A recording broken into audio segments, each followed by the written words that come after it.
Evan first noticed it because of the silence. Not the peaceful kind, the kind that feels wrong when it stretches too long. He stood in the doorway of the living room, watching the babysitter stand in the corner, hands folded loosely in front of her, eyes fixed on the hallway that led to his daughter's bedroom. She hadn't moved. Not once. "Hey," Evan said, keeping his voice light. "You can sit down if you want." The woman turned her head slowly. Not startled. Not surprised. She smiled. "I need to see the door." Evan laughed awkwardly, assuming she was joking. "Right," he said. "Front row seats, then." She didn't laugh back.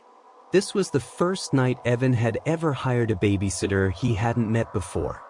His regular sitter had canceled last minute. A neighbor had recommended someone, said she was reliable, quiet, experienced. Evan hadn't thought much of it. The woman arrived early, spoke politely, and asked only a few questions. Which door led outside? Where the alarm panel was? Which window faced the backyard? At the time, Evan assumed she was being thorough. Now, watching her stand motionless in the corner, he wasn't so sure. "She's asleep," Evan said, nodding toward his daughter's room.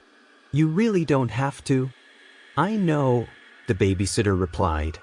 Her voice was calm, measured. "She's breathing evenly. She won't wake for another 2 hours." Evan paused.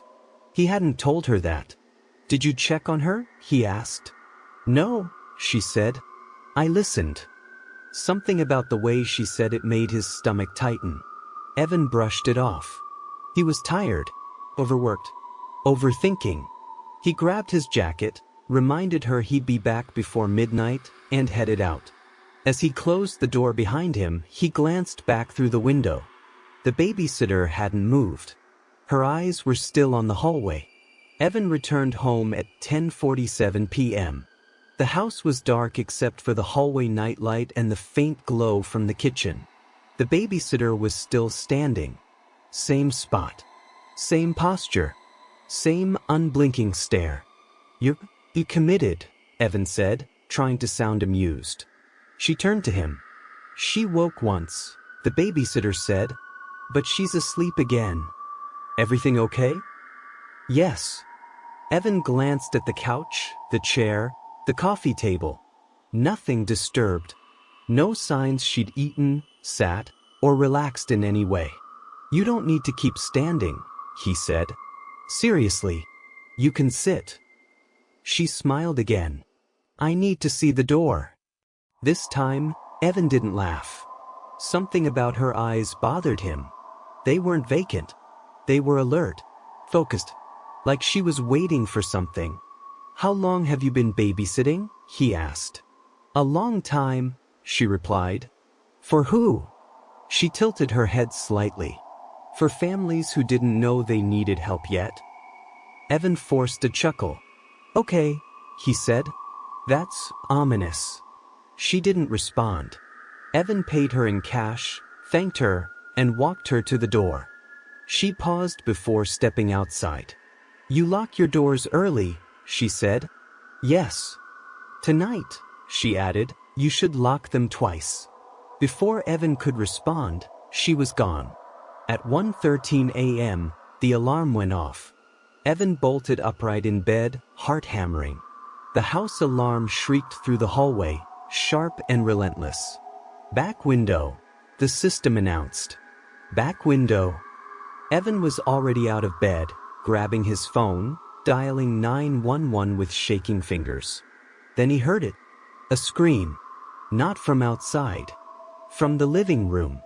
The babysitter's scream. It wasn't fear. It was rage. Evan ran. By the time he reached the living room, the back window was shattered inward, glass scattered across the floor. And the babysitter was no longer standing still. She was moving. She lunged toward the window, grabbing the frame, yanking herself halfway outside. Someone on the other side grunted in pain.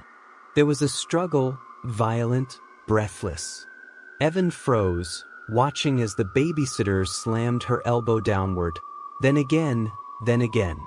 The intruder screamed. She dragged him forward just enough to kick him square in the chest, sending him stumbling backward into the darkness. She didn't chase him. She slammed the window shut, locked it, and turned to Evan. Her breathing was controlled. Her hands were steady. "You should check on your daughter," she said calmly. Evan ran. His daughter was still asleep. Unharmed. Alive. Police arrived minutes later. They found blood outside the window. Partial footprints in the mud. No suspect. When Evan returned to the living room, the babysitter was gone. The front door stood open. On the kitchen counter lay a folded piece of paper. 4 words, written neatly. "She wasn't the first child I saved." Police searched for the babysitter. No record. No matching name. No employment history. No ID left behind. Nothing. The case was filed as attempted home invasion. Suspect unknown. Evan installed new locks. New cameras. A reinforced window. But some nights, when he checks the hallway before bed, he swears he sees someone standing at the far end, watching the door, unblinking. The police stayed in Evan's house until nearly dawn. They photographed the shattered back window, the blood droplets leading into the yard, the footprints fading into the tree behind the fence. The responding officers agreed on one thing almost immediately. Whoever had tried to get inside wasn't improvising. He didn't panic, one officer said. He ran when he was injured, but not before he tried to get in. That detail stayed with Evan. The babysitter had screamed first. Not because she was scared, because she was warning someone. Police canvassed the neighborhood again. A few residents reported hearing glass break. One neighbor said they'd noticed someone moving along the back fences earlier that week. No clear description. Hooded. Average build. Nothing actionable. Then came the questions about the babysitter. What was her full name? Where did you find her? Do you have a number? The profile? Anything? Evan had nothing. The recommendation had come through a neighbor of a coworker. The cash payment meant no digital trail. No ID had been exchanged. No paperwork. It was like she had never existed, except for the blood on the ground. And the note. Detectives ran the phrase, "She wasn't the first child I saved," through databases, social media, missing persons records. No matches. But one investigator paused. "That's not how people talk if they're exaggerating," he said. "That sounds experienced." Evan didn't like that word. Over the next few days, Evan replayed the night repeatedly in his mind. The questions she asked when she arrived. Which doors led outside? Which window faced the yard? Where the alarm panel was? At first, he'd thought she was being cautious. Now, it felt like reconnaissance. He reviewed the security footage again. The babysitter never once sat down. Never checked her phone. Never turned her back on the hallway. For nearly 4 hours, she stood there, watching. Police consulted a behavioral analyst. "This looks like someone who anticipated the intrusion," the analyst said. "Not someone reacting to it." "But how?" Evan asked. How could she have known? The answer wasn't comforting. Predators often test homes before entering them. Unlocked doors. Weak windows. Consistent routines. Someone had likely been watching Evan's house long before that night. And someone else had noticed. 3 weeks later, Evan received a call. A man had been arrested 2 towns over after attempting to enter a home through a rear window. The method was similar. The timing was similar. The neighborhood profile matched. The suspect refused to speak. But investigators found something disturbing in his phone records. Photos. Taken at night. Of houses. Windows. Children's bedrooms. One image stopped Evan cold. It was his backyard. Taken days before the babysitter ever arrived. The man never admitted to being at Evan's house that night. There wasn't enough evidence to charge him for the break-in attempt. But the investigator was honest. If someone hadn't intervened, he said, this could have gone very differently. Evan knew exactly who that someone was. Evan made changes after that. Not cosmetic ones. Real ones. He reinforced every window. Installed motion sensors outside, not just inside. He adjusted routines. Changed schedules. Walked the perimeter every night. And he trusted his instincts more. Especially around people. Months later, something arrived in the mail. No return address. Inside was a folded piece of paper. No greeting. Just a sentence. He won't try that house again. Evan's hands shook as he read it. He contacted the police immediately. They ran the paper for prints. Nothing usable.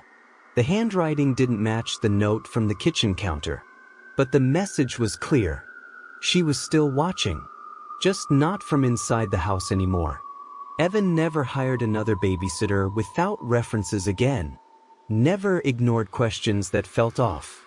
Never brushed aside discomfort for politeness. His daughter grew older. The house stayed quiet. And the alarms never went off again. But sometimes, late at night, Evan stands in the hallway looking toward the front door. And he remembers the woman who never blinked. Not because she was dangerous, but because she understood something he didn't yet. That survival isn't always loud. Sometimes, it's someone standing perfectly still, ready. If stories like this help you think differently about safety, instincts, and the moments that quietly decide outcomes, subscribe to the channel.